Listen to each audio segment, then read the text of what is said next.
Mga kapuso, hindi sapat ang oil price rollback ayon sa ilang tsuper at transport group. Yan ang balitang tinutukan live ni Jasmine Gabriel Galban. Jasmine?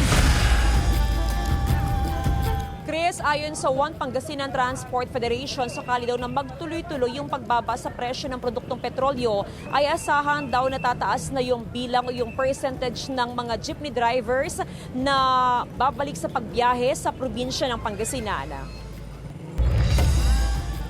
Matapos ang 6 na sunod-sunod na linggong pagpapatupad ng mega oil price hike na epekto ng krisis sa Middle East, nagpatupad ang mga kumpanya ng langis ng rollback sa presyo ng produktong petrolyo ngayong araw.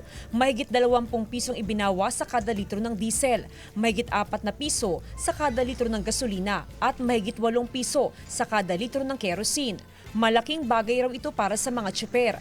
Ayon sa One Pangasinan Transport Federation o OPTF, nasa 150 hanggang 300 pesos ang dadagdag sa arawang kita ng mga tsuper dahil sa rollback. Siyempre, masaya dahil at least medyo malaki yung rollback, 20 pesos. So, malaking tulong po ito sa transport sector, lalo sa driver. Sana raw magpatupad pa ng rollback sa mga susunod na linggo. Siyempre, nag-rollback ng kaunti, pero kulang pa rin.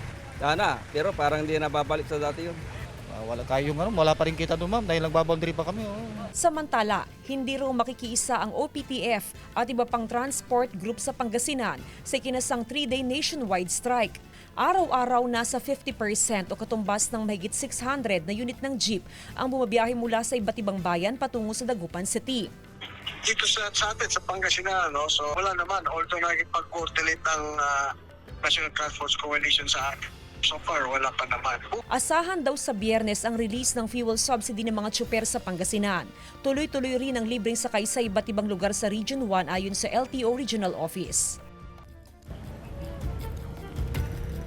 Chris, sa ating pakikipag-ugnayan sa management ng iba't ibang gasoline station dito naman sa Kalasyaw, Pangasinan, simula daw kaninang umaga ay napakarami ng mga sasakyan ang nagpapakarga ng petrolyo, especially doon sa mga sasakyan na gumagamit naman o kumukonsumo ng diesel, lalo pat malaki nga yung tapyas sa kada litro ng diesel. Samantala sa ngayon ay normal naman ang sitwasyon sa mga gasoline station sa bayan ng Kalasyaw. Ayon naman sa LTO, Chris, tuloy-tuloy pa rin yung libreng sakay sa iba't ibang bahagi nga ng Region 1. Ang LTFRB naman ay nakikipag-ugnayan na sa iba't ibang local government units na mag-provide ng mga service vehicle na pwedeng gamitin ng mga pasahero in case na kumonte yung bilang ng mga transport jeep at saka bus and even yung mga modern jeep bukas in case na merong mga makiisa o sumali doon nga sa transport strike. Chris? Maraming salamat, Jasmine Gabriel Galban.